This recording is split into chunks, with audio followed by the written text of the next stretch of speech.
Deb Willems, Here. Lisa Morales, Here. Jim Berg, Here. Teresa Brown, Here. Hannah Brown. Absent. Okay. And our next order of business. Is there any public comment? No. Okay. Then approval of the action agenda. Are I'll there, move that we approve the action agenda. This is Lisa. Okay. Any second? Sure, I'll second. Okay. all those in Aye. Aye. Aye. Aye. Aye. Okay, so to clarify, we have Lisa Morales, Deb Willems, Jim Burke, and Teresa Brown all agreeing, yes. Yes.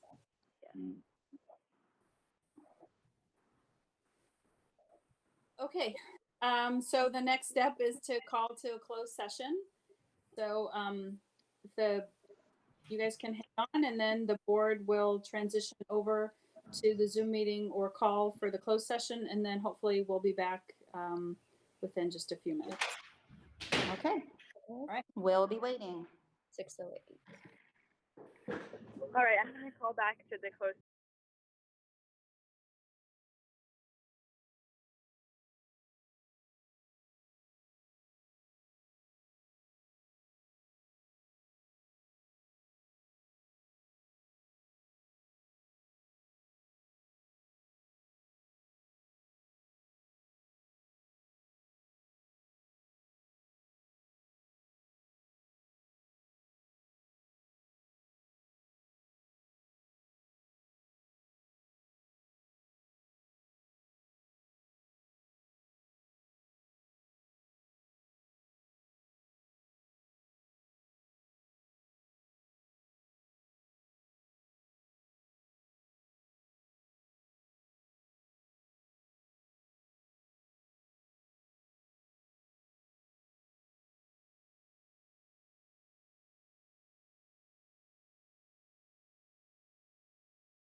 So I think we're still waiting on Lisa and Jim. Sounds good.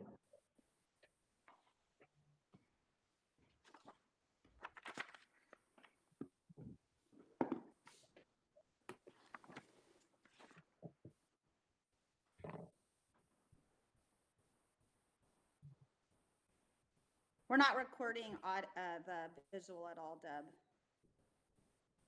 But your hair looks pretty.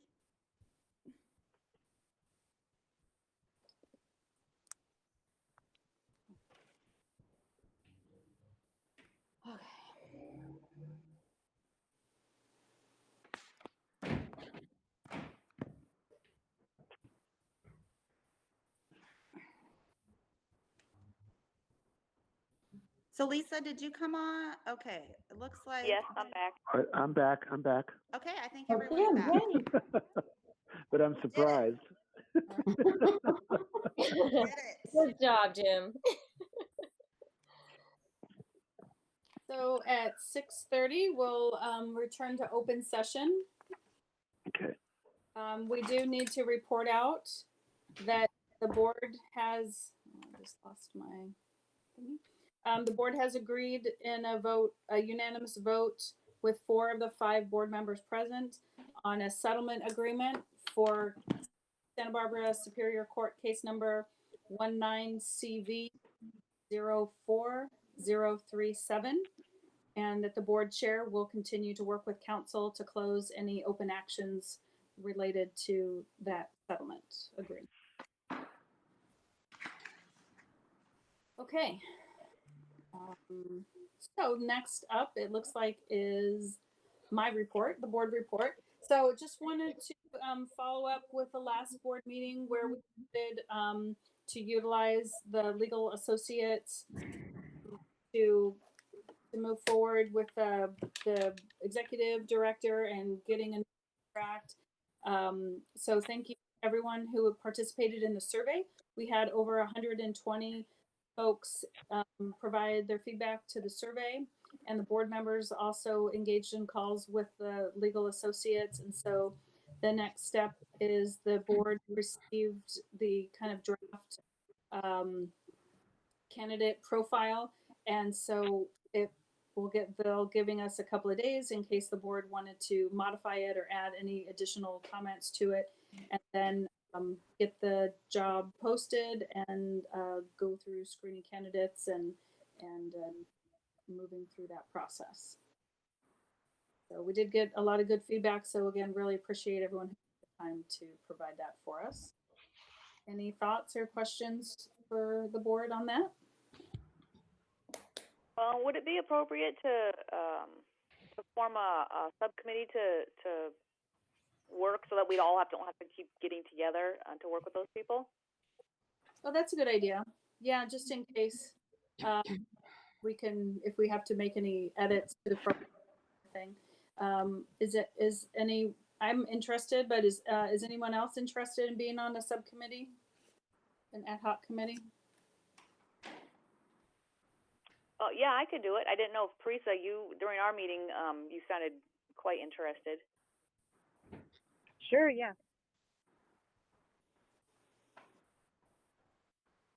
So Deb and Parisa then? So did you have a meeting already about this?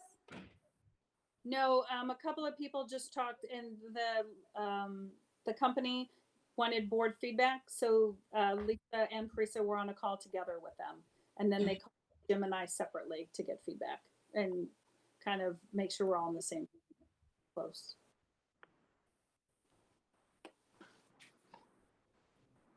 Okay, yeah, so Deb and Parisa, it sounds like kind of be an ad hoc committee just in case you need to reach out to the board. They've been BCC, but in case they needed to work any details and kind of brainstorm with a couple folks, it makes it easier for them. So, okay, I think that's all I have. We'll move over to Laura and her board report. Okay, so I just wanted to, we met just a few weeks ago. We've had a lot of great things happening at the school. I went over a lot of them with you last time, but I did want to add that what we've been doing during our morning all staff meeting is we've had each staff member present, well, one day, present something they're doing to support student success. And it's been really, really great for everyone to see different tools and tips that their peers are using to increase student involvement, increase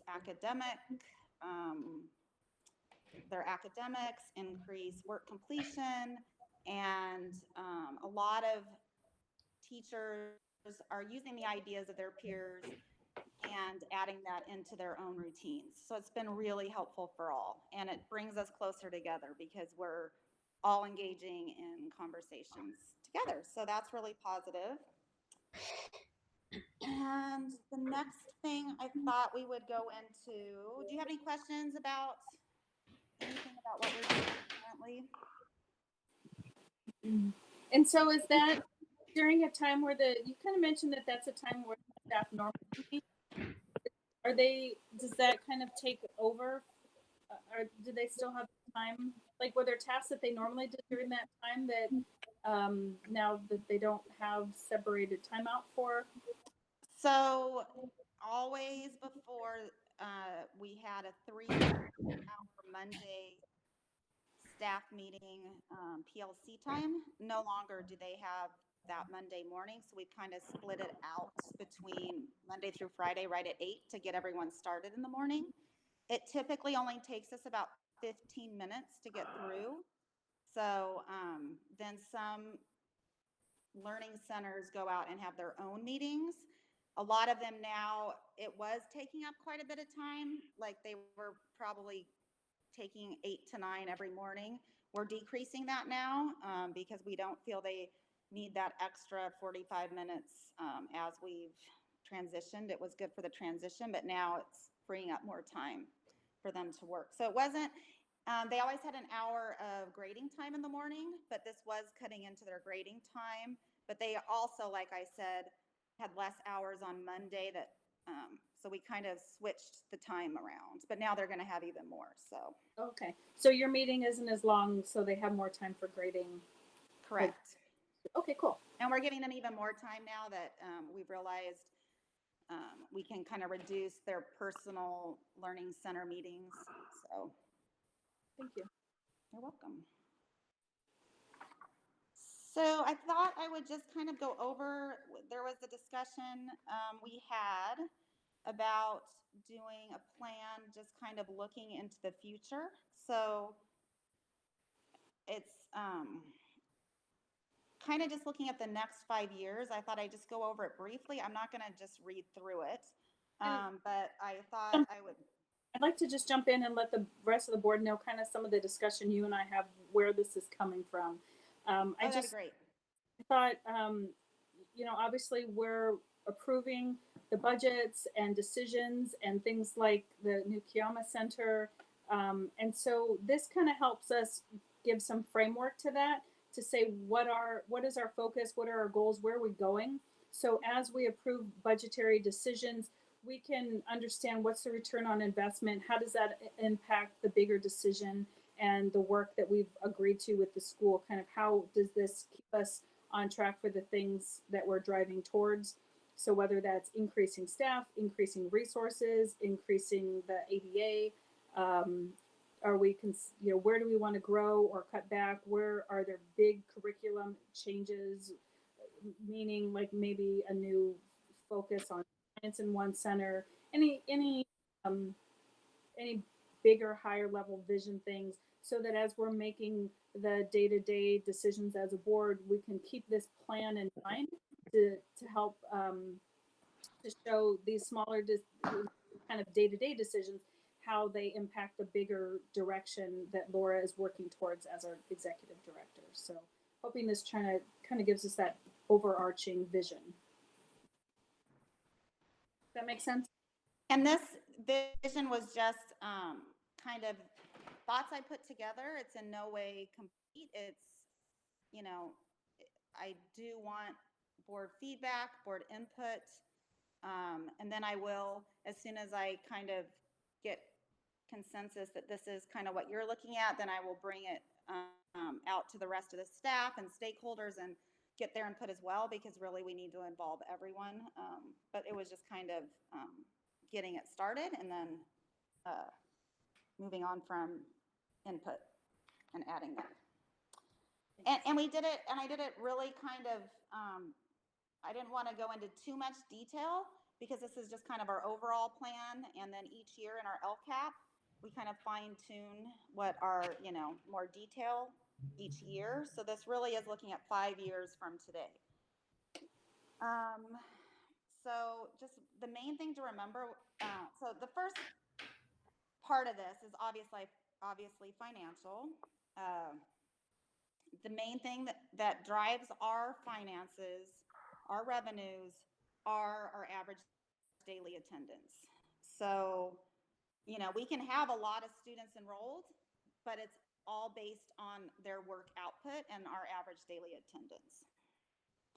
So, unfortunately, as you all know,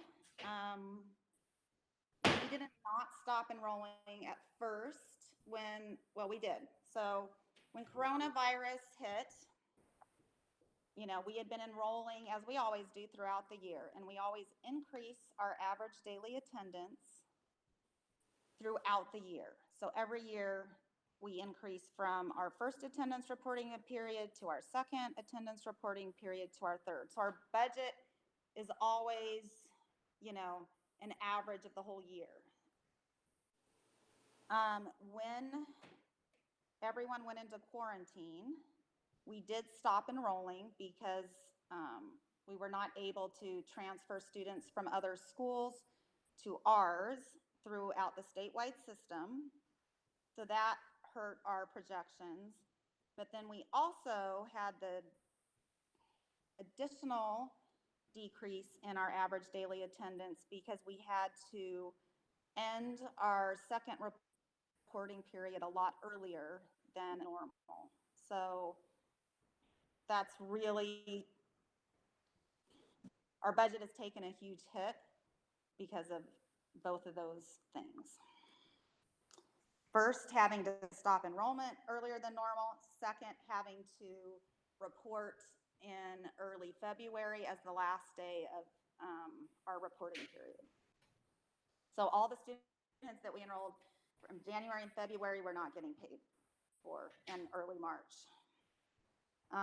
So when we think about budgets, we also, on top of that, coronavirus then is causing a huge recession throughout the nation, and some projections on where school funding will be are that we will not get an increase at all per student. But we've also heard we could get a reduced revenues per ADA. They could be up to 10%, up to 20%. We don't know the full effects yet, and we won't know until a lot later into next school year what the full effects of the coronavirus is on our state and nation. So this will affect both of our state funding and our federal funding. So I really need, one of the discussion items on our agenda is our reserves and the percentages that we need to hopefully retain going into this recession, because this isn't going to be a one-year decline. It is going to continue for many years. And so I'm going to also need your help in directing me on what we do with our assumptions for our average daily attendance. So we know that with COVID-19 coronavirus fears, most non-classroom based programs will see an increase in enrollment, especially if we have an online only option, which until now we've only had an option it's non-classroom based, but students still had to come into the learning centers to meet with their teachers, attend classes, get any of their supports. The past 7 weeks and for the next 6 weeks, we will have, had 13 weeks of online only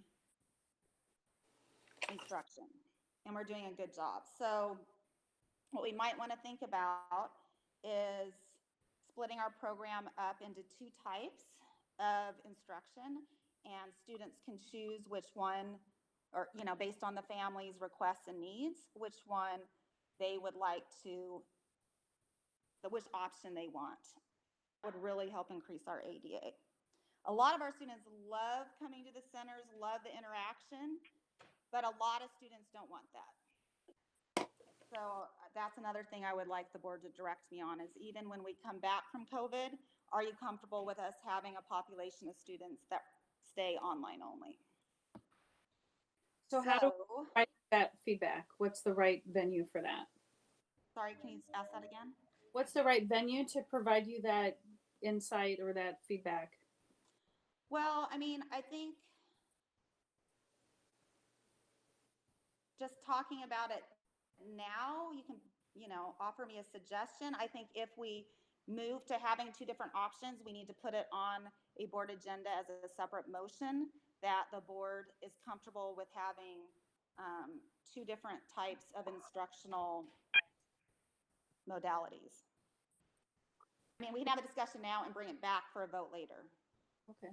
Yeah, I think there's a reason why we did the independent study and instead of the tradition, just online. And it would be interesting to see, that's kind of how that affects their grades and folks' interaction and their success. So now I think is a good time to track that data and of course this is kind of an odd couple of months because of course the teachers and our program we've adjusted quickly to do it solid online. But this would be a good time to kind of watch the talking to the students a lot, getting the input, see how they're really doing. Of course, it's not to provide even another type of service for the students' education for might thrive better in online only. I think it would be nice to just monitor that closely. So good for you to look at what data do we need to collect during this time or feedback from the students. And then my other question would be, how does that affect our charter? Do we need to do anything different? Does that affect us in the future for rechartering? So the way the charter is written, as long as the same supports are being given, I will confirm for sure, but they'll still get their same amount of time with each teacher. It's just will be an online. And we have started taking data on student achievement, from before and now, so we can bring that back to the board.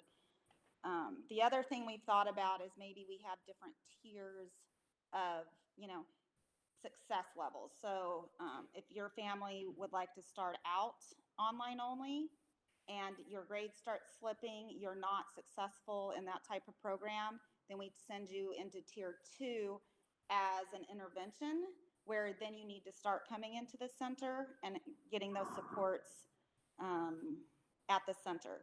So kind of just like any intervention, it's just a strategy to improve academics, and we do that anyway. We have intervention, so this could be just a different way to increase support if needed.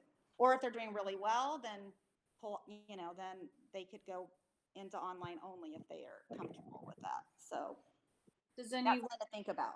the board have any other input on that or thoughts on going to providing and allowing online only for some students?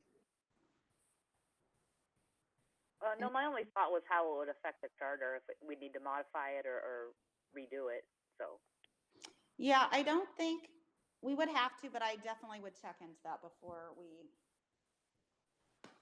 because we still would have the supports at the center for students to access if they wanted to.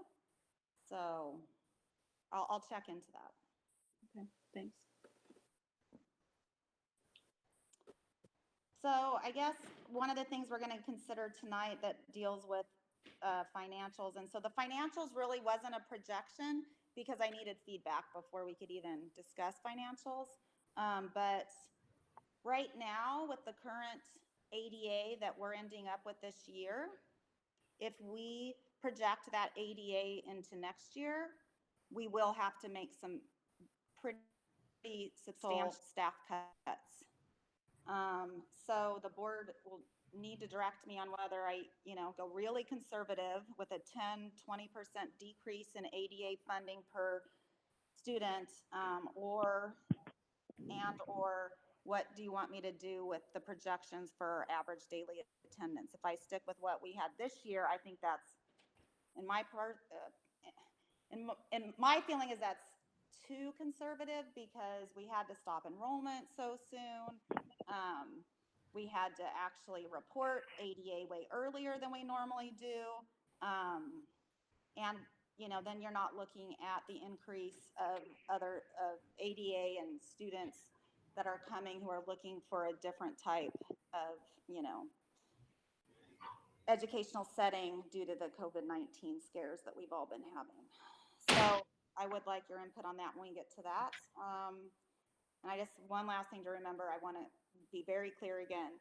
We have had enrollment of over 700 all year, but our ADA average daily attendance was 599. So enrollment does not equal average daily attendance. Yeah. And our staff is really the direct link to making sure that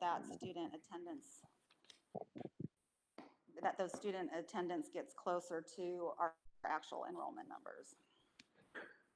So do you have any questions about that?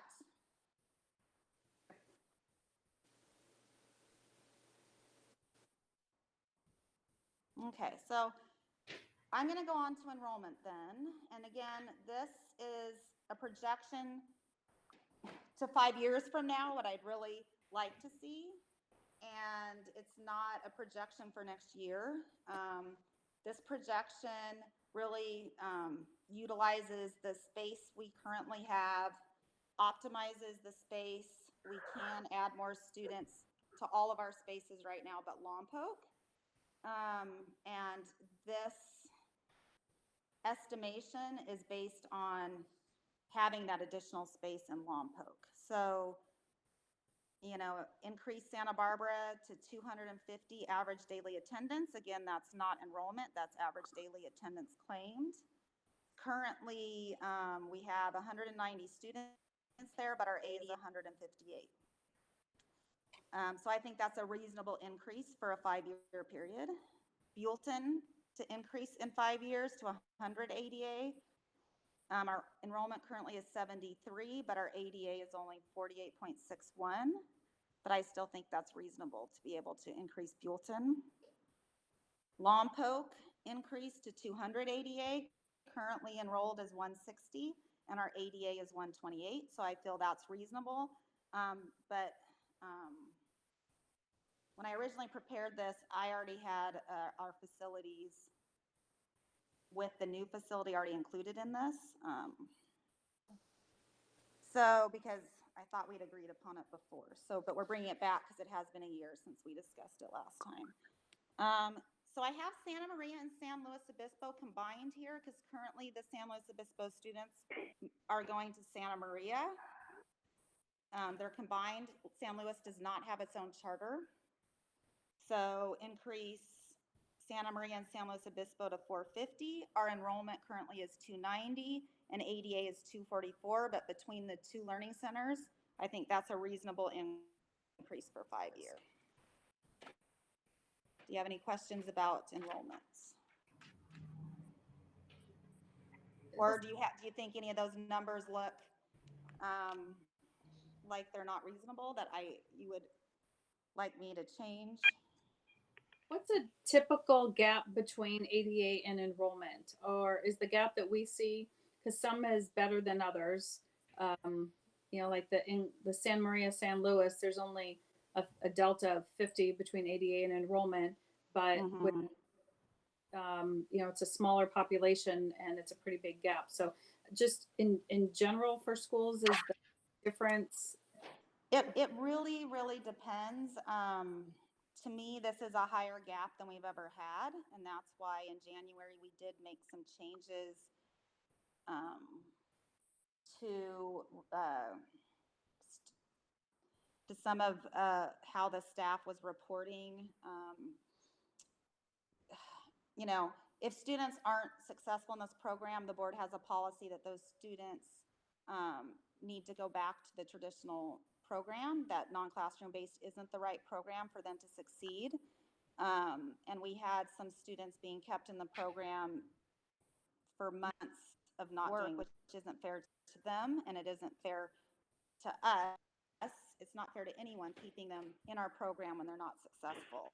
So we did make some changes to make sure that those students were redirected to a better program, which is the law in California for non-classroom based, that if a student isn't successful and hasn't completed work for a certain time, they need to be directed back to their, a different placement. So, yeah, so we did make changes to try to, and it got better for the time after we implemented kind of some new structure on that, and then it didn't matter because we weren't able to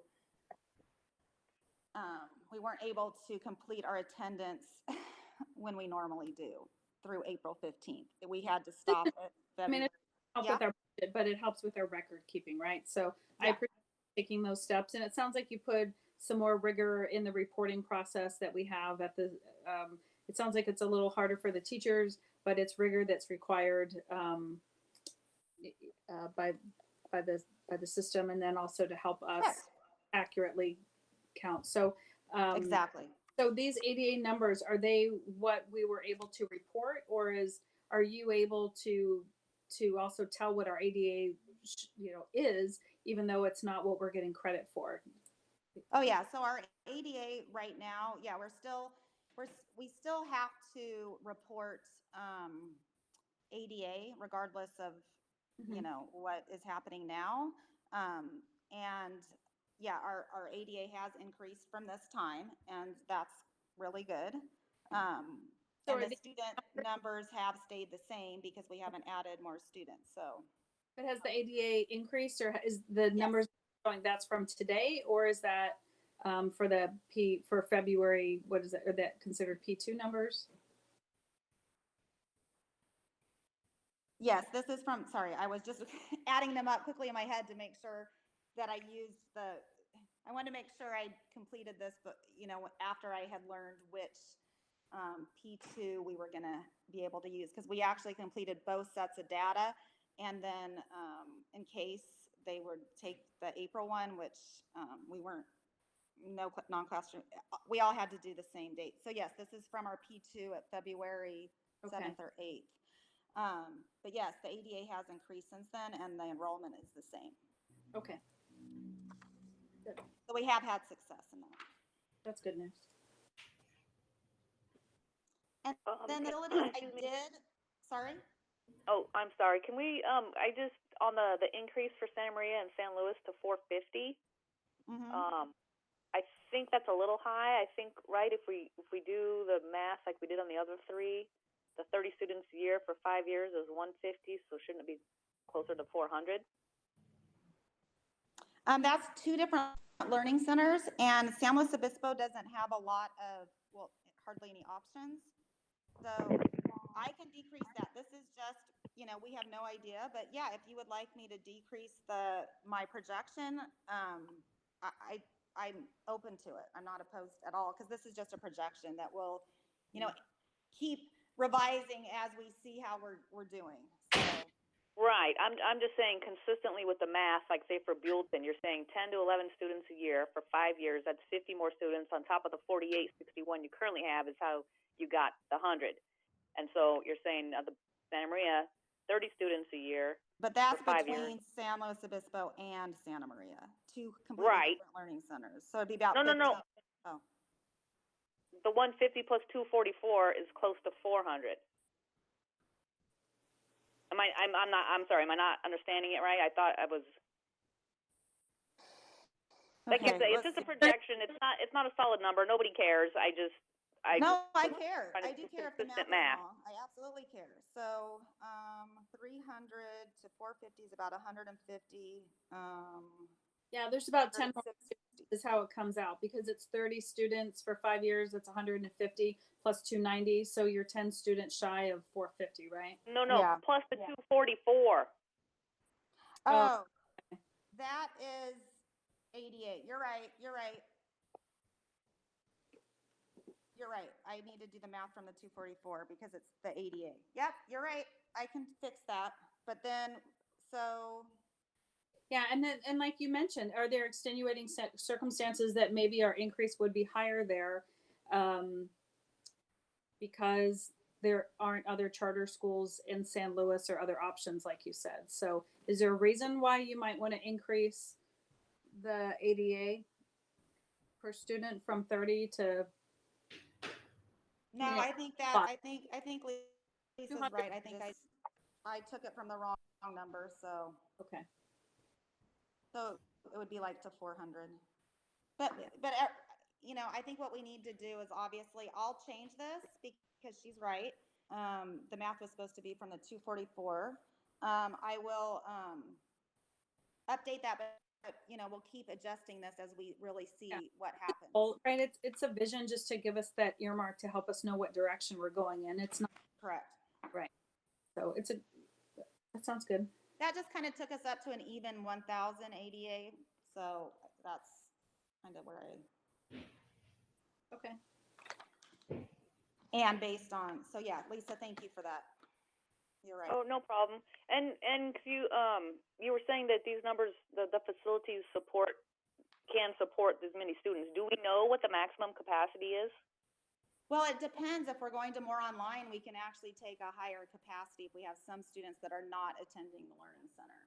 So I think that's We just assume our current process, right? our Assume. current process. Yes, this can. But if we went online only, we could, for some students, we could support more students than this. Okay, but I'm just curious. Is there like a number? Like, okay, right now we can support 1,200, or and then after that we need to figure out new. I was just curious. This was about the max I thought we could support. It kind of depends on which learning center, because Lompoc has a lot more students that come in daily to access the computer and teachers. They just seem to really like being at the center more than some of our other learning centers. Buellton doesn't have as many kids that come in and utilize the center. So to me, this was probably about the sweet spot. But we kind of know as we get closer to these numbers if we're pushing capacity. But I had projected about what I thought would probably fit our centers in our current model. But it's kind of a guess because we don't have that many students at those centers right now. But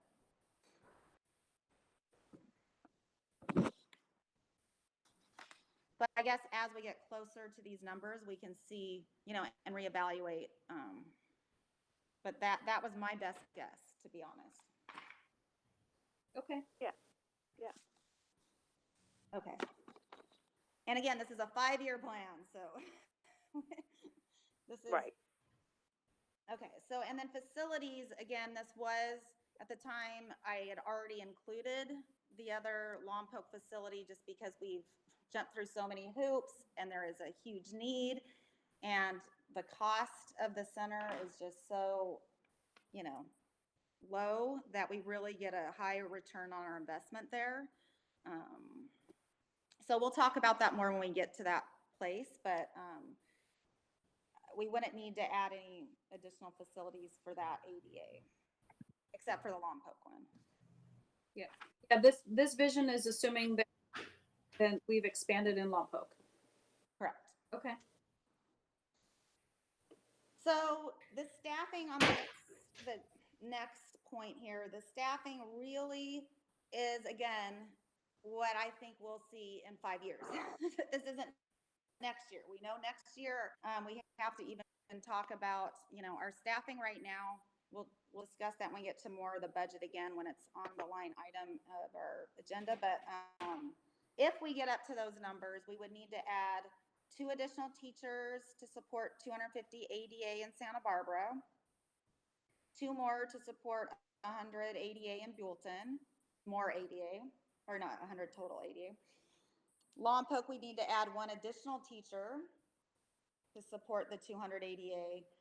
Santa Maria and San Luis Obispo, we would need to add 4 teachers if we keep this 450 ADA, but I'll adjust that. And then district-wide, we would need to add 2 additional SPED and 1 additional counselor if we kept supports the same that we have currently.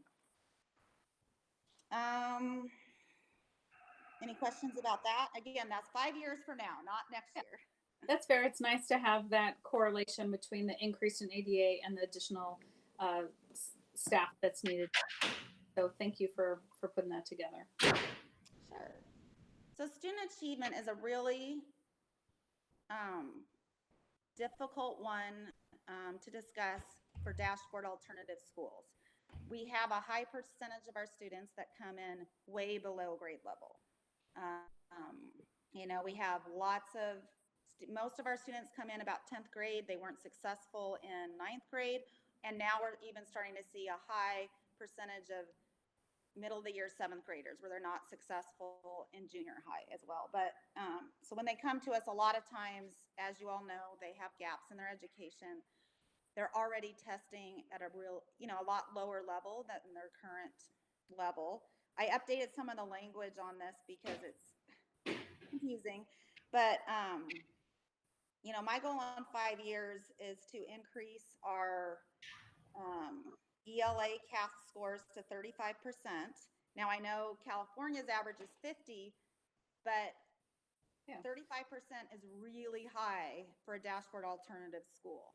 So can you do me a favor with these? I think your logic behind selecting these numbers is good. It helps us if we know where we're at today. So I can send the board the presentation we did in January, which went through each separate learning center scores on the last CASP test period. Okay, it might be good just to update this slide to say increase whatever to 35%, right? And yeah, I will. It helps us know what I can do that. I will definitely, or I'll add the pages or the page from I think there's a separate page for each learning center. I can add that in directly. Well, I like keeping it simple. I like what you have here. Okay. Just increase all learning center scores to 35. And I guess maybe you could say the average, if you 5 and I see what you're saying because you've got all the different centers. So yeah, it'd be nice to know what the current ones are or list them. Sure, I can definitely do that. Okay. Now math. Nice. Every other dashboard alternative school in the county has a 0% met or exceeded in math. So I know just getting to 20% sounds really bad, but it's actually really good. Our math is about a 10 to 12 right now. So we're doing considerably better than the other dashboard alternative schools in our county. But that is our biggest struggle is math. So we've been really working on increasing those scores. And unfortunately, we were not able to test this year because testing was suspended this year due to COVID-19. So any questions about either of those? I will update this information so you know what each learning center is currently at as of the testing data from last year. Okay. And then I'll put it in your folder as well so you can have easy access to get that. Perfect. Is when we have to do the testing, is it online or is it like old school Scantron? The students have to sit in a room. It is online, but it's proctored. Okay. So even every online school has to rent a facility where students come and take the test anyway. So that's why they suspended it this year. Okay, that's fair. Okay, now this is the one for me that's really the most telling because as I've said, our students come in at a lower grade level. normally, not all students. The average student comes in at a lower than grade level placement. So we do 3 times a year Renaissance benchmark testing, and it tests them in English language arts and math. And so, one of our main goals is to increase their levels by higher than 1 grade level in a calendar year. So from when they came to us, our goal is to increase it more than 1 grade level. Because if you come in at a 5th grade level in 10th grade, we feel we can get you up more than 1 grade level, so maybe into the 7th grade, if you're with us for 1 calendar year. So that's our main goal. It's really hard to judge our students against other students in 10th grade, which is, That's a but fair, if we're that's getting a fair, them yeah, I like that. closer. Yeah, that's a fair assessment that you're, yeah. So I know the wording, I've changed the wording on this one a couple times because the feedback has been, this doesn't make any sense. So I tried to now change it again. It makes sense that student scores will increase by more than 1 grade level annually. And then I gave the example I just gave now. So any questions about that, or, any numbers you'd like to change? I mean, the math one to me still, I didn't see how we could go any lower as a goal, but that one is going to be the hardest, the most challenging to meet in 5 years. It really will be, but we're really working hard on math. Good. All right. I like it. Okay. So then the next one has to do with, as Deb has said, this board is new. You guys are new together because Deb and Parisa have been on, a little over a year. But there are some things that our board's never really done because we've always, it's been 5 years. This is our 5th year, but a lot's happened in that 5 years to keep us authorized.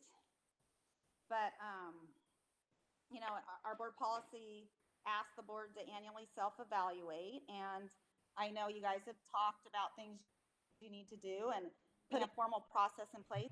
Maybe this company can help you do that, self-evaluate. Also providing the CEO executive director with annual goals so that we know how we're going to be evaluated. That's one thing is I've really just been, reacting to these changes in the law and trying to keep our school authorized. And we've done that. And it's not easy. There aren't very many schools that are state board authorized. We have the most right now. I mean, we've done a tremendous job. But if I really can't meet your goals and expectations of me if I don't know what they are. So on top of providing you with goals, I would also like to be evaluated, because if I have never had an evaluation and there's issues that maybe someone might have, how would I know and be able to correct it if I'm not evaluated? And you'd prefer that with the whole board in a closed session? That's how it's different. supposed to be. So the whole board agrees. Okay, so different than the evaluation that you and I did when I was the chair. Yeah, it's really supposed to be all the board in a session. Yep. Okay.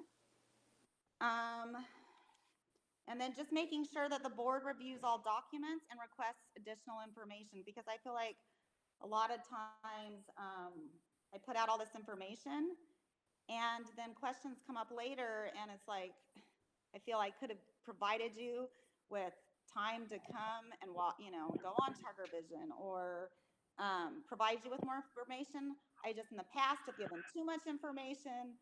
Then I feel like I gave not enough information. So it's hard for me to know what exactly you need to make a really complete and balanced decision. So I really do need feedback. I feel like I don't get enough feedback, and it's really hard for me because I can't do any better if I don't know what the expectations are. That's fair. And if you have questions or concerns, really asking about them, because a lot of times we all do it, we hear something and we think something about that, whatever happened, and without going to the source and getting multiple people who part of it, then you're going to getting one perspective, and that's really not fair to me, and it's not fair to my district office if we aren't able to have any input on your, what you've been told separately. So if you have questions or concerns, they need to be addressed immediately so these perceptions don't persist and lead to a bigger problem later on. And don't be afraid to address sensitive issues, because sometimes Candy and me and other district, office staff, even teachers, they've come to us and we're like, we didn't realize that was an issue, and we talk about it, we figure out what's best for everyone, and we take care of it. And the only way to do that is to discuss those sensitive issues. So I'm just asking for that.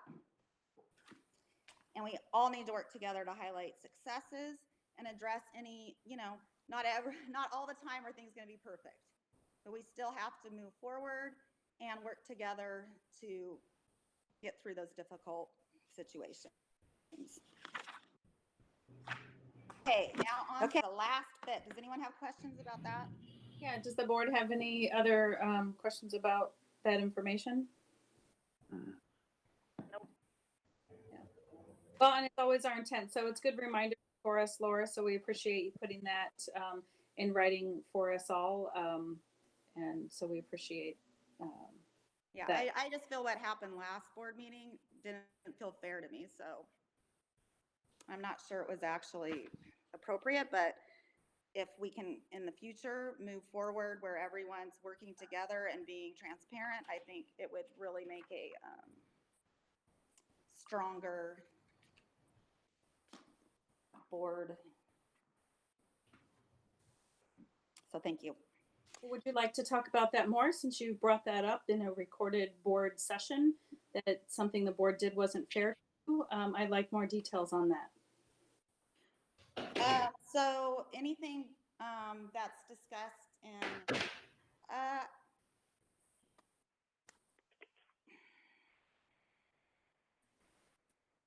if you'd like me to.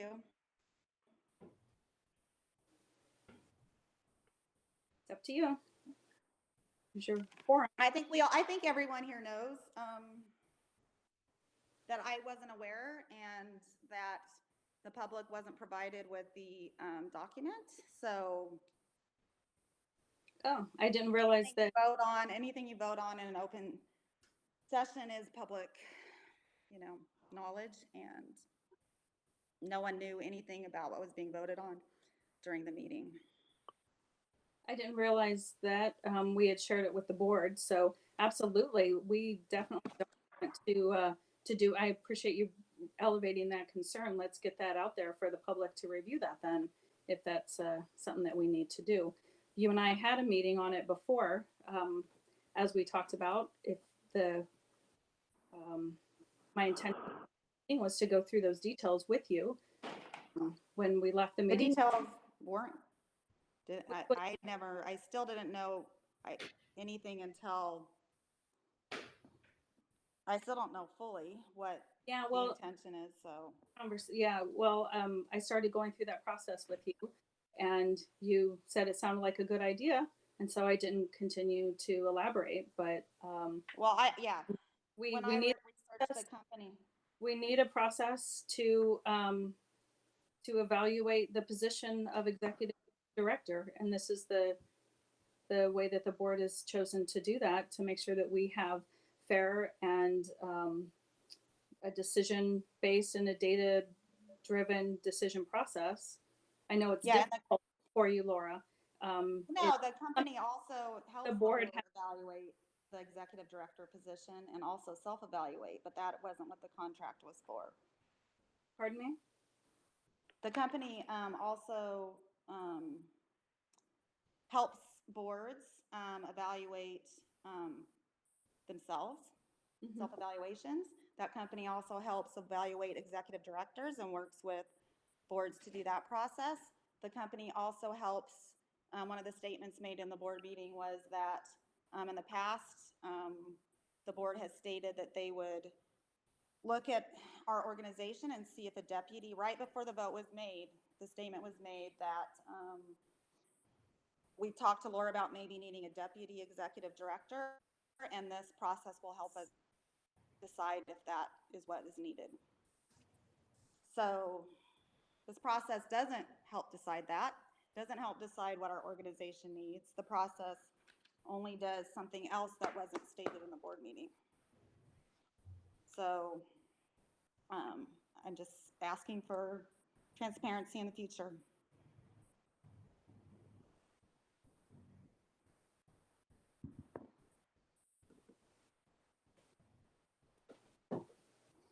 Okay, so the next phase is the main huge projects that need to be done in the next 5 years. WASC accreditation planning and renewal takes 2 years. It's a huge process with a huge write-up that takes 2 years to complete, which will be the next 2 fiscal years. We need to work to get San Luis Obispo authorized or approval from the district to continue operating the San Luis Obispo Learning Center. That is a 3-year, we have 3 years to do that. If we cannot save that and get one of two, either the approval from the district or get it separately authorized, that center will have to close. Between 2021 to 2023, our charter documents will need to be updated and the renewal timeline begins. It takes 2 years to get renewed. In order to save all 4 of our schools that we have left, we will need to go through a 2-year very intense process. As Lisa's been on us with the board and Jim, for the last one that we had to go through, we didn't have 2 years, but it ended up taking us 2 years. So luckily we ended up getting approval in the end. But in order to ensure approval the first time around, we have to devote a lot of time and energy on that process. 2023 to 2025, we've talked about this before, adding tier 3. If the board chooses to go with the other tiers of online only, independent study with a learning center supports, and we've discussed maybe a tier 3 where if a student's not successful in online only, they're not successful in non-classroom based with learning center supports, maybe they go into a full day program. That way we can meet the needs of all the students, and then they're not sent back to their district that they weren't successful at in the past, but we have another option for them. And that would be a 2-year process to get that charter written, approved, and starting. But that would have to be board directed.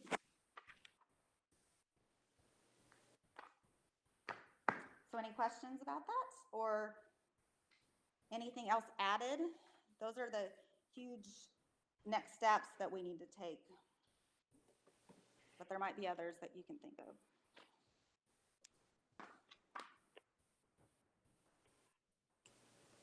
Okay, should we move on to new business or is there?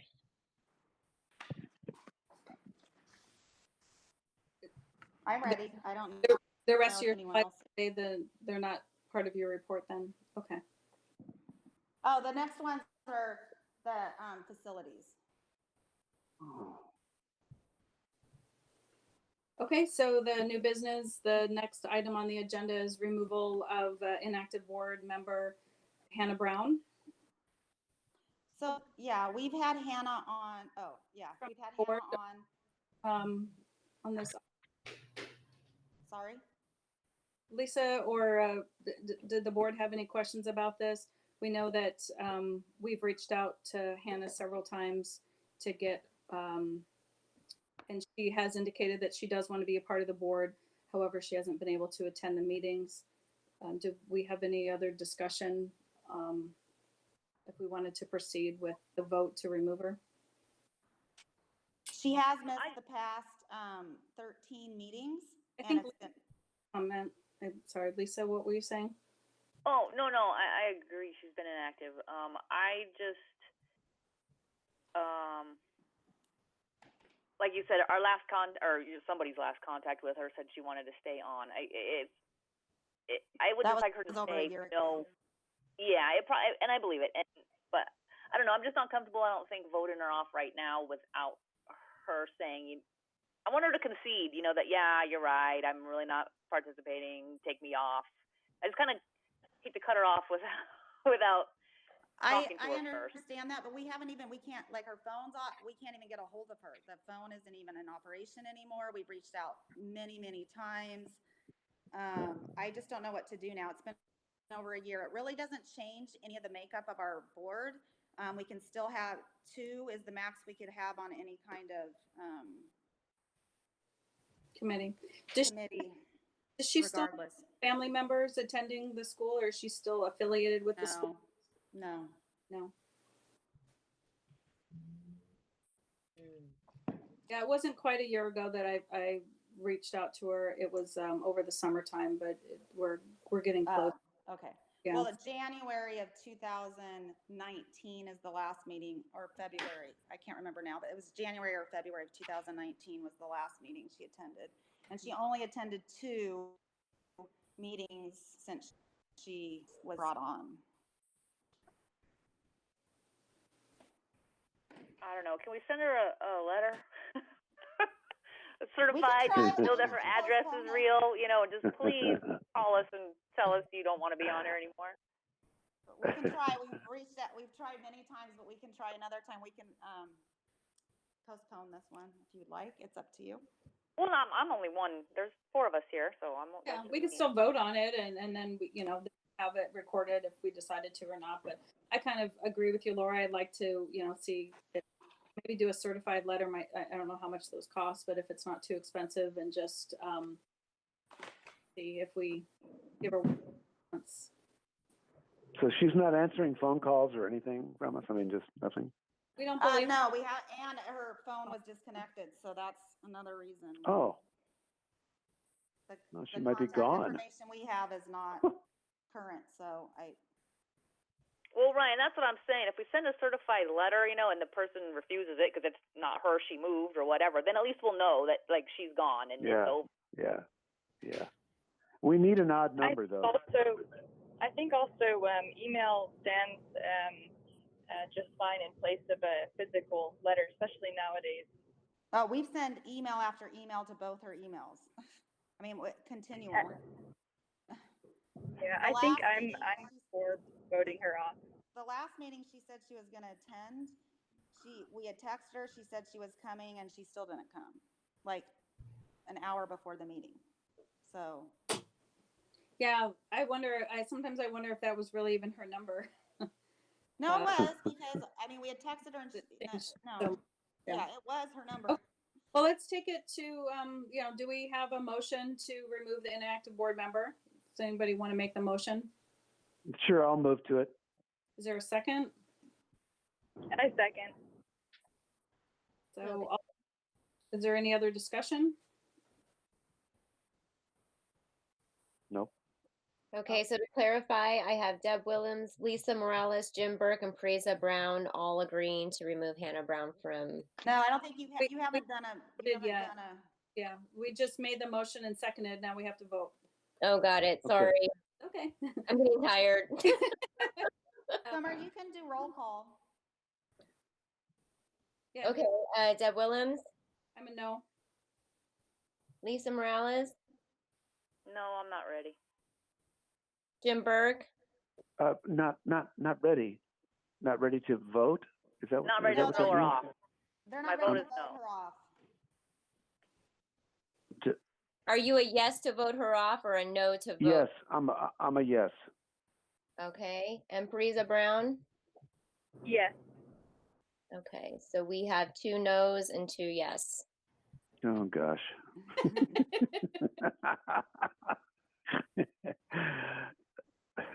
So I don't really know. I'm not clear if then the CEO gets to vote or not. So I think we need to bring this back at the next meeting once we get clarification on what to do with Okay. it and vote. Yeah, I think that's Yeah. good. If we can That's take cool. send her a certified letter and see if it's received, and then we say we've tried every way we can, and then at that point, when hopefully we can get the results before the next board meeting, and then that will give Lisa and I the data that we need to hopefully. Yeah, I'm definitely cool with that. That's good. And I'm definitely willing to send the certified mail as well. Mm-hmm. That's the only way we can. We've tried every other way, so. Okay. Okay, so we're done with that. Go ahead, Deb, sorry, I'm used to be, I'm gonna shut up. So the next new business is approval for lease for the K through 8 Lompoc Learning Center. Laura will open it up to you for discussion. Okay. So we did talk about this over a year ago. We got the process in motion. We've had now two different CDE oversight staff tell us that we definitely need more space there. We found a space a year ago, and we've gone through all the hoops of getting all the approvals we needed, including a flyover by the Department of Transportation to confirm that the center was not in the flight path of the airport that is in Lompoc. Lompoc really gives us the most bang for our money because we pay a third of what we pay in other areas for square footage. Those kids are there. We have a higher percentage of students going to the learning centers. Our staff and our students are packed at the current space. We've gone through a year process to get this facility to make improvements needed before we would move in. And we also, they're giving us 3 free months. So we wouldn't even start paying till, what month?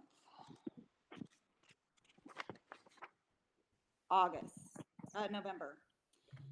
So the lease would start in August. It also correlates with the end of our current approval for our current charter there. So we wouldn't be, we don't have any lease beyond when our current ends, but then we do have an option of renewal at that time if we get renewed by the state on the current charter. So, I mean, we've discussed it before. Does anyone have any questions? We already have all the furniture that we're just moving staff and furniture that we currently have over there. Again, we're getting 3 free months. We will not be paying for Cuyama facility of $1,100 a month anymore. So, this is $420 more than that a month. But we really need it for our K through 8 students. Our junior high school are spending a lot of time with the high schoolers, which has caused us some problems in the past. We really want the K-8 just to have their own dedicated space, which is what this 1,600 square feet will afford them. And then all the high school, which is 75% of our Lompoc population, will have the space we currently have. I have 2 questions. Sure. So the one director will oversee both sites, yes? No? No, currently, from the beginning of this year, we had 2 directors there. One that, we thought we were going to get this space a year ago. So it didn't happen by the open of school year last year, but we already had 2 different directors, one for the high school and one for the K-8. So all year they've both been there overseeing their particular students or their groups. So no, we've had to there all year because we thought they were moving right at the beginning of last year. Okay, so we've already incurred that extra expense. Correct. And then I was just curious, and maybe I missed it, that like the address of it and where they are on a map in relation to each other. Sure, I can, so where the 99-cent store is and where Olive Grove used to be before, our changes were made, is the same shopping center this one is at. I can pull up the address. So it's probably about 3 blocks closer towards Santa Maria. And so we really liked that area. It's 1313 North H Street. So there's a 99-cent store. So it's in the Eddie Shopping Center and where CVS is? I don't remember. Yes. Yeah. Uh-huh. In the pizza place, and yeah. Yep. And our facility was actually the bank right in front. And we always liked that location a lot. It felt really safe. Is it Sorry? connected to the surf clothes shop? No, the surf shop is where we used to be. It used to be a bank, Right. but it's actually in between the 99-cent store and CVS. Okay.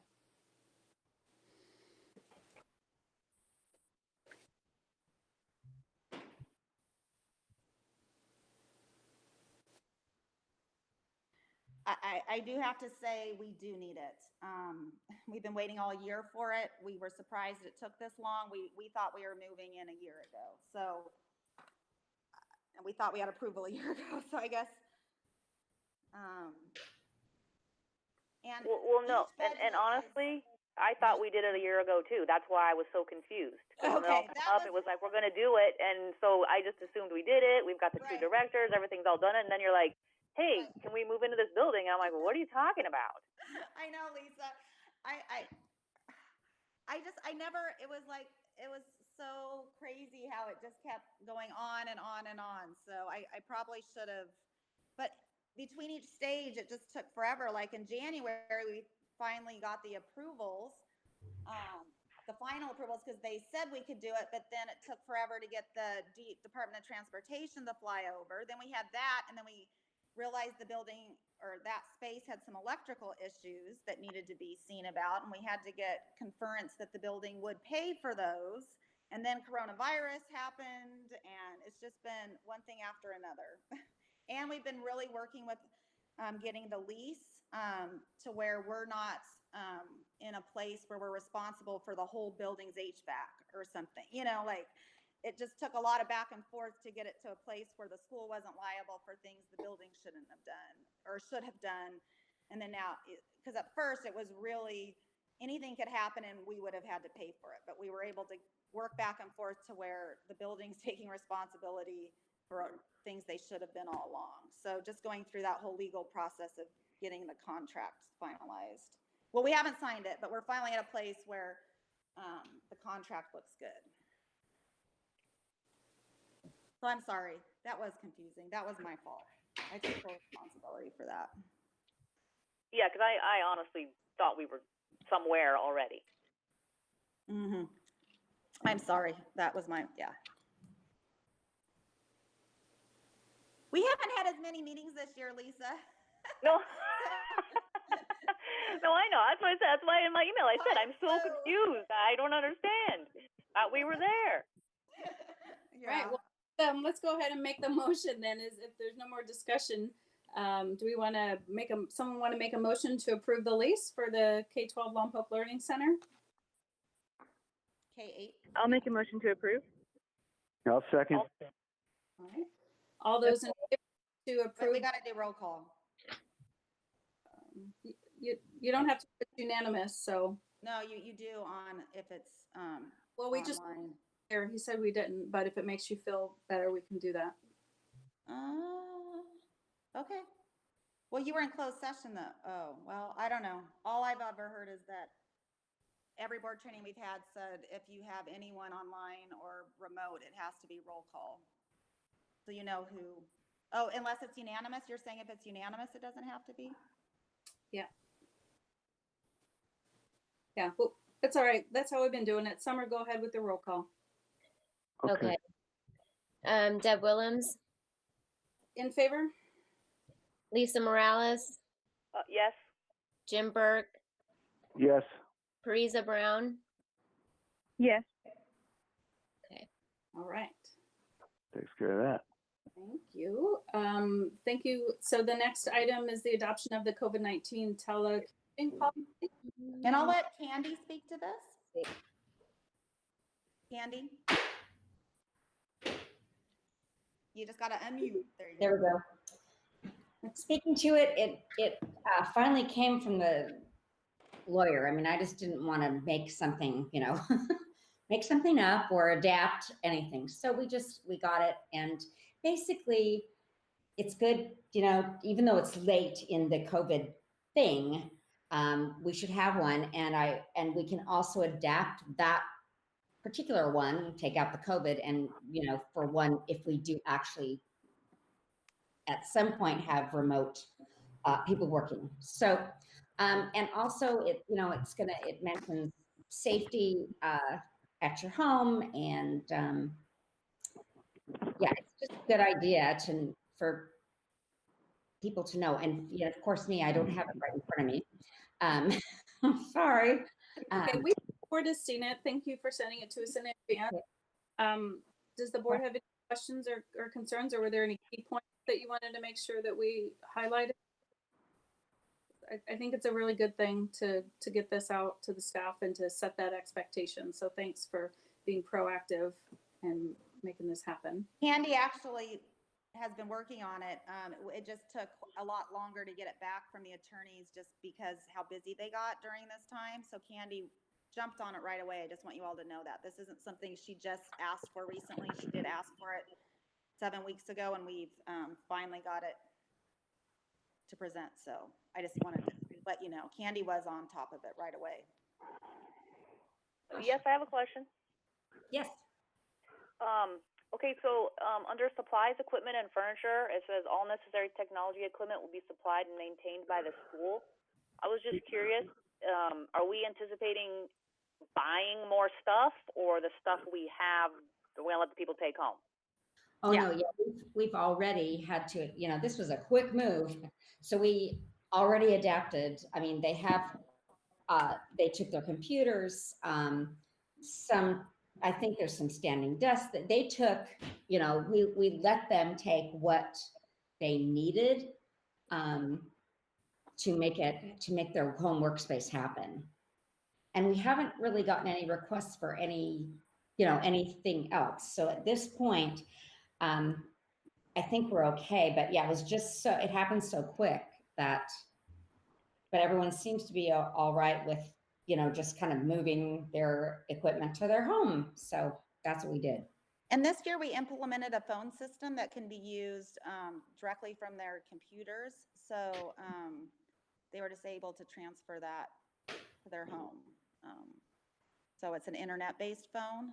So they're able to use a headset, and so that is how we handled that. It just transfers with their computer. So. Okay, so I was just curious, we don't anticipate having to buy more equipment or pay for people's data lines, that kind of thing? Well, not at this point. I mean, I think we get through COVID. You know, there's a chance that at some point, if we went on with this for long term, might need to do something with internet.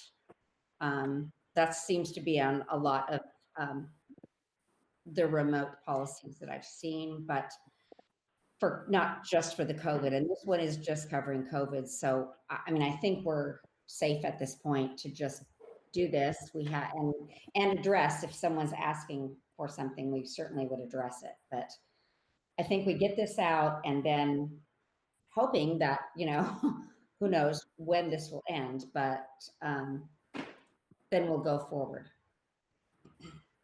Yeah, no, I thought it looked good. I was just curious as to, Yeah, yeah. you know, if Yeah, if- we're all learning as we go here, Lisa, and so you know, we'll definitely bring aboard any additional things that we find out. But as of right now, this is pretty comprehensive and just gets us through till the end of the year. There, I'll make the motion to adopt the COVID-19 telecommuting policy. Is there a second? I'll second. Is that Lisa? Yeah. Oh, yeah, that's me. I'm sorry. It's okay.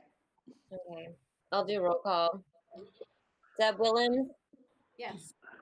Lisa Morales, Yes. Jim Burke, Yes. Teresa Brown. Yes. Okay, it's unanimous. And the next is the budget preparation discussion, reserve projections. Right. So we kind of we can kind of discuss it now. I can also, I'm sure we'll probably have to have another board meeting before the budget's actually created. But I do want some direction on, right now we have 15% reserves currently after we went through a current budget, just looking at, since we had to end our second attendance reporting period much earlier than every other year. We wanted to kind of really get a ballpark of where we were going to end this year. So we'll have about 15% reserves at the end of the year.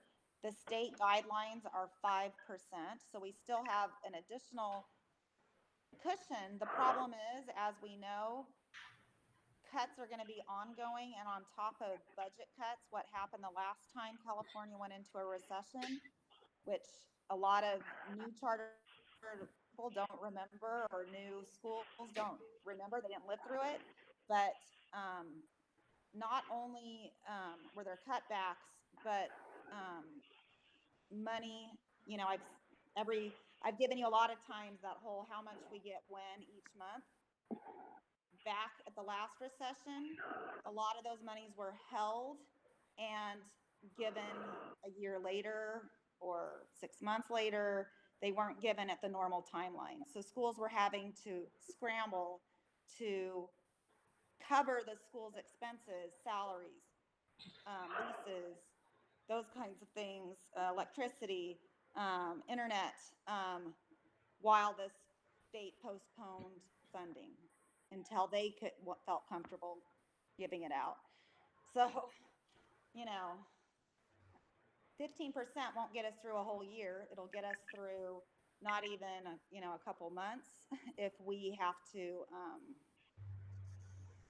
start paying out of our own pocket for those things, if money's held at all. So I mean, there's just the next, I would say, 5 to 7 years are going to be hard for lots of, there's lots of that don't have any reserves and they're operating at deficit every year. You know, it's going to be challenging for schools. So I am going to need some direction on reserve to hold. And then the ADA projections. Like I said before, enrollment doesn't equal average daily attendance. So if we really, I can either be more conservative than I think we need to be, which is to stick with the 599 we have this year, or knowing that families are looking for options like ours. If we can increase what our projections are, we can keep all our staff, but we are going to have to reevaluate that as the year goes on and see if we really are meeting those numbers. If we do project higher than what we end this year with on ADA. Everyone's saying that, programs like ours are going to see an increase. So I'm comfortable increasing, our projections on ADA, but I would never want to make that assumption without the board's agreement. And I would like one of the board members on the budget process, just so, you know, there's input from the board as well. So is this an open discussion, Laura, or is there an action that I you're? mean, I think it's a discussion, and you can act now if you're comfortable. If you want me to bring it back with some more information, like, you know, I have kind of some numbers right now where if we projected a 10% reduction in ADA, how many students increase we would need, how many ADA increase we would need to keep staff and not dip into reserves. So I can give, you know, but I could come back. I haven't done anything for 20%. I haven't really done it for a hold harmless. I think maybe the first year the state will try to, you know, have us not have any cuts, but we don't know that for sure. But we know, you know, coming up there are going to be more cuts. We just don't know if it's next year, and no one will know until after you know, taxes aren't even due now until July 15th. Once they get all those figures in, then they can start projecting. Plus, no one knows when we're opening back up. And when the economy is going to start rolling again. There's just a lot of unknowns right now that the state can't even make accurate projections yet either. So I'm gonna need some direction on how conservative to be. Because it's all a guessing game. It's all projections. Every budget is projections. So I would like you to kind of discuss, or if you want to just think about it, maybe you just need time to think about it, and then we bring it back. I just want yeah, direction from you. Lisa personally, yeah, would like to think about it, and I also I'd like to see like numbers. I don't know if you could just make, I don't know, like you said, you have them, you know, like give me your most conservative, your best. Okay. Oh God, the school's going to double in size, and then a mid-range kind of a thing. Just because Sure. I really like to like look at numbers and you Yeah. know, analyze them, and talking them, you know what I mean? Just throwing them out right now, I'm not going to be able to do that. So Lisa, would you like to be on the budget committee? I know you're so busy, but it would be really helpful, I think, for you to actually see each item by item. Maybe you wouldn't. I mean, I know you're busy, but I mean, we would just do a Zoom meeting or a, you know, Hangouts. You wouldn't have to come in. We could do it with our back off, you know. It's up to you. oh, right, Think about it. right. Think about Yeah. Let me think about that. But yeah, like I said, I like to be able to, you know, see things in my hand. Yep, got it. So I'll definitely kind of put those together. I'll do a scenario. If we have 20% ADA cuts, 10% ADA cuts, and hold harmless, where there's no way we're going to get an increase. I can tell you that right now. That is just not happening. And then what it looks like with staffing staying the same. I'm going to start with staffing just staying the same as this year, and the numbers we would need. But then I can also do one with, if we go the ADA route of what we currently have, kind of how much staff we'd have to cut, which I'm not really comfortable with yet because it's kind of late in the year for that. But Yeah, Laura, I'd like us to look to what is the projected budget and revenue that we're going to get next year, and what are our expenses, and then what's that gap in order to keep everything the way it is, right, with staff. And so then we would know how much of our reserve we'd be dipping into. I'd like to approach it from that stance. Okay, so right now, one scenario we did just before this board meeting was a 10% reduction in per ADA revenues, keeping staff at the current salary, not giving, you know, a lot of, I've been on many meeting with charter leaders throughout the state, and I would say a majority are holding staffing at their current. But I'm not suggesting we do that. I mean, I would hate to do that. I'm just saying there are a lot of charter leaders doing that. So I just did a scenario if we left staffing at the same, right, and we had a 10% reduction, we'd have to add 175 ADA to not dip into reserves. Okay, to but what the 15%. For you to take the projected revenue and all of our expenses staying the same, Mhm. and a reasonable jump in ADA, so what's really attainable. Tell me what that delta is, and that's what we would have to pull out of reserves. Uh, that's what we'd like to understand, and then from there we could. Right. This I just used the current years, which means no raises. So I didn't do with Yeah. the raises to see what the delta would be from reserves, and I will do that. Okay. And I'll also, do you want me to also look at what 20% reduction? I don't think they'll do 20% Yeah, let's reduction do the worst first case. year. Yeah, let's go. I would like to see the 20%. That way we've got the worst case numbers in there also. Okay. I mean, most people are budgeting for a flat line. To me, I'm not comfortable with that because I think that's, Yeah. but you guys might be comfortable with that. So I think it's something you could put in an Excel, right? And you could run different scenarios. It'll be nice to kind of run some of those different scenarios with, say, flatline ADA, everything staying the same, right? Run those different scenarios, look at the number figures, then you can provide that to the board, and then we could get well, okay, if I use flatline ADA and even flatline funding, it's not good. That we can't. That's what I don't know. It's not yeah, good, at right? least Is you'll that know what you're quarter of looking $1 million? at. Is that $500,000? Is that 20,000? I don't know. Yep. That's what I'm asking, right? Let's quantify it. Yep. For, and let's see how what's the worst case scenario? What's reasonable? What are some different scenarios if our ADA doesn't go up? If they do hold harmless again, and worst case they keep us at the early P2 numbers. It's just kind of be nice to have the data and know where we're at, and then we'll. You can circle the two that are most reasonable, but it would be nice to kind of have some of those scenarios to understand that way we can decide how to move forward. Absolutely. Thanks. Ready? Other thoughts? Lisa, please think about being on the committee. Okay, yeah. Okay, thank you. So I don't think there's any action at this time. Then on this one, we don't need to do any kind of voting. I just got direction on what you want me to bring back to you to be able to proceed on this. Okay. Is that correct? Yes, please. Okay. Thank you. Thank you. All right. Laura, I did want to circle back on your board actions for the vision. We should review where you talked about your annual goals and your annual evaluations. Sure. Your contract actually just states that it's a written evaluation by May 15th. But if we change that, we should do that.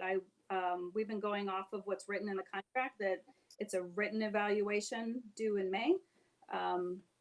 So we should, it's nice to define that expectation that if you'd prefer to do it with the whole board, then we should talk about that. Well, I think we definitely need to clarify that, because when we've had board trainings and every other educational board I've ever seen has had the whole board speak to the executive director or superintendent, as the case may be, and everyone is given their input, so it isn't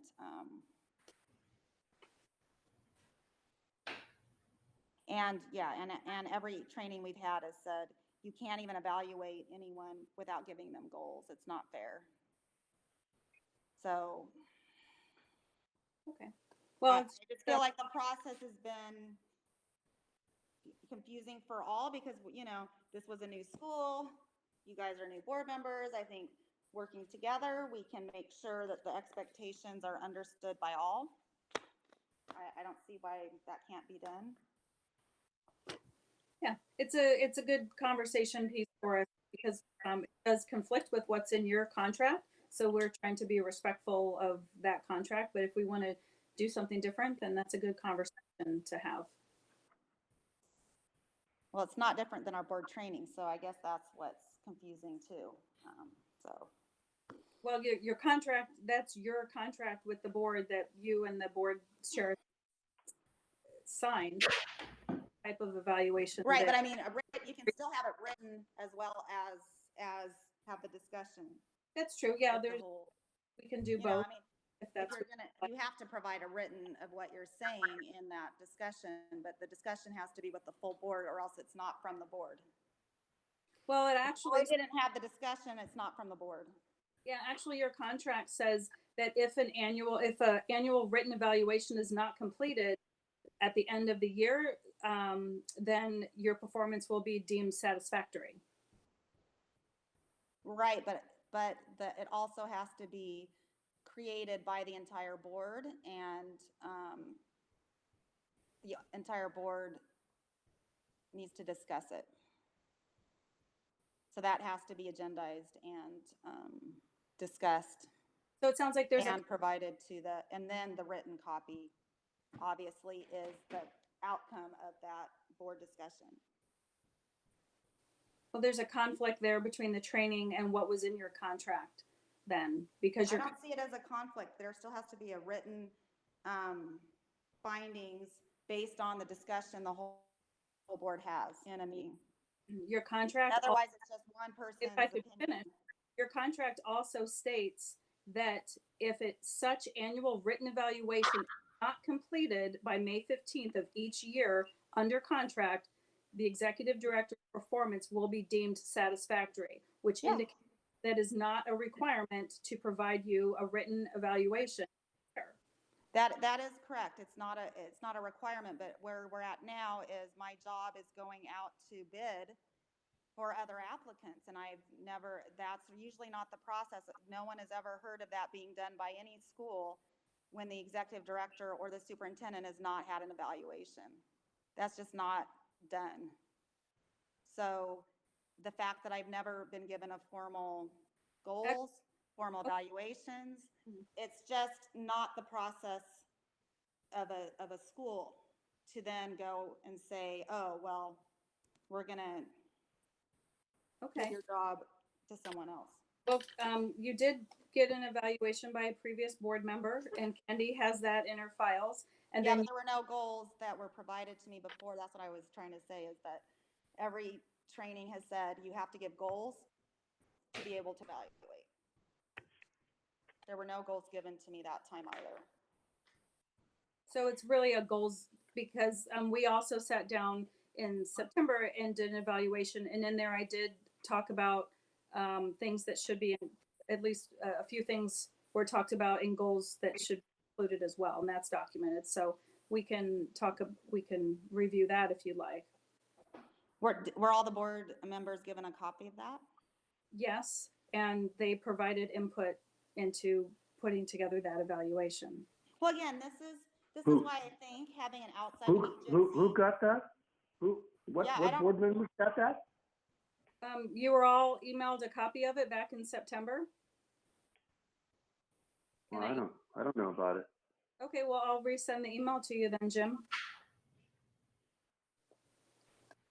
I solicited input from all of the board after. Right, but that's supposed to be in a board meeting legally. It's supposed to be in a board meeting, not soliciting. It has to be in a board meeting, and the board approves that document. So again, we're all learning. Yeah. This is new to everyone, and that's why when you approached me about hiring this company, their website says they did this. That is how you portrayed it in the board meeting, that it was roles and responsibilities, define. What was stated in the board meeting is something different than what the contract is. And I think going forward, everyone needs to really be conscientious about what is being voted on and stated as accurate. Well, I also stated that the board needs a comprehensive evidence-based process to evaluate and to extend a contract, and that we needed to go through that process with a third party that could do that for full evaluation. They're not doing an evaluation. They're not doing an evaluation of your current performance. It's an evaluation of the role and what are the right roles and responsibilities and skills for that role going forward.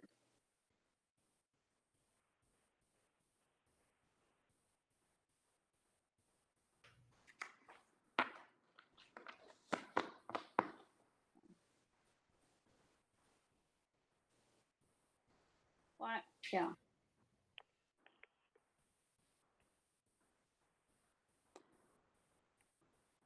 So this company also helps the board self-evaluate and evaluate and provide goals executive directors. I've never had a bad performance evaluation. I've never had a real performance evaluation based on goals the board has set for me.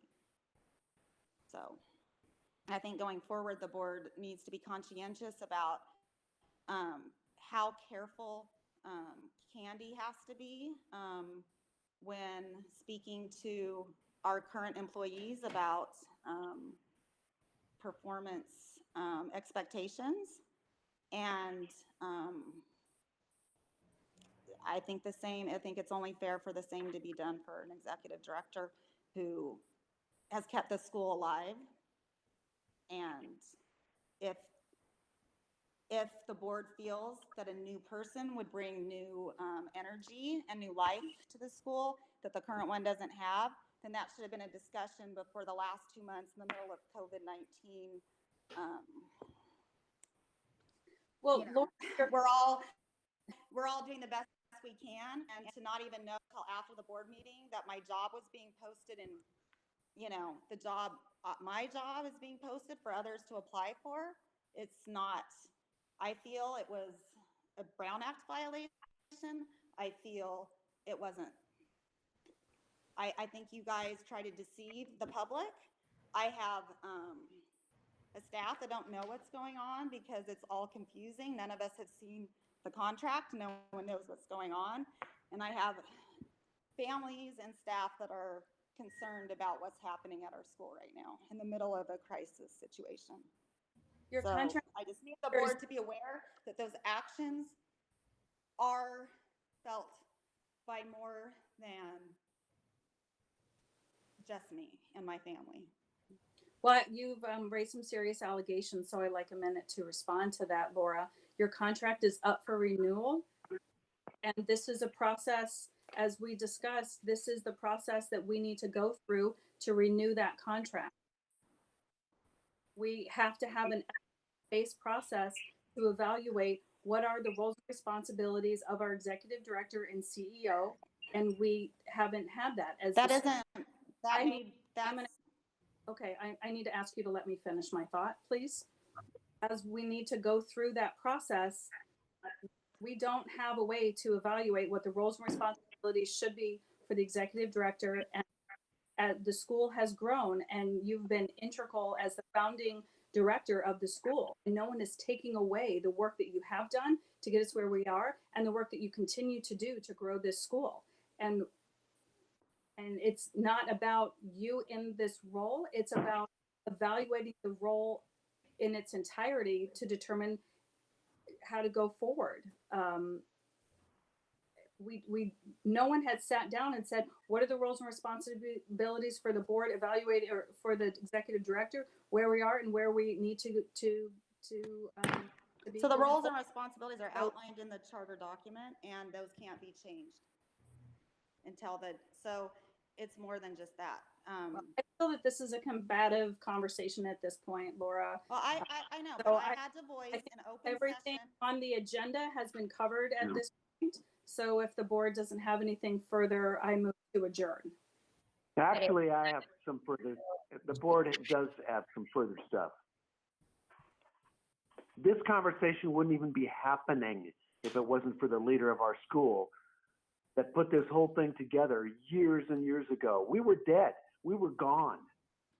We didn't exist.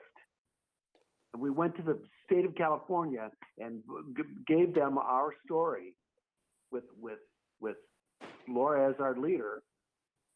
And that's why this school exists. And I can't even believe this is happening. I'm absolutely astounded. And you know what it is? How many educators are on the school board? I want to know. How many educators are on the school board? You know the One. answer, Jim. Me. I've got 50 years of education. 50 years in all levels, all the way to college. And I'm astounded by this conversation. Astounded. None of us would be here if it wasn't for Laura. None of us. And none of us are taking away from the accomplishments. Yeah, I don't want to hear any more from you about this. You go ahead and do what you have to do, and I'm going to fight you every step of the way. I don't care about your position on the school board. It means nothing to me. Um, I'm astounded by this. Well, I think that what a better way to affirm that Laura is the best executive director and CEO for Olive Grove than by going through a comprehensive process.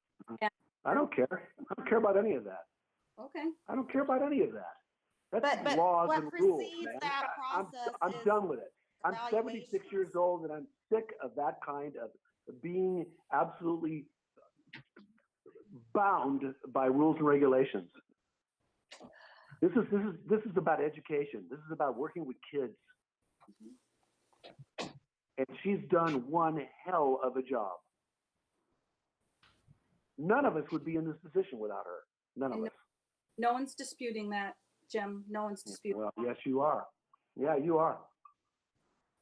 No, no one is. Again, part of proper Proper schmopper. channels. If Come you on. did an evaluation and there needed to be a Yeah, change. I don't then care obviously about any of that.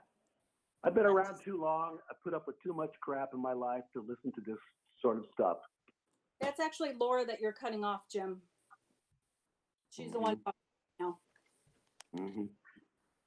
Yeah. He knows. Yeah, He knows. I don't buy that for a second. So I did think it needed to be stated that it wasn't properly done just because I think the board knows that it was deceptive Mm-hmm. because no one knew about it. On whose Still, part? No one's On whose seen part? the contract. On whose part? Deceptive on whose part?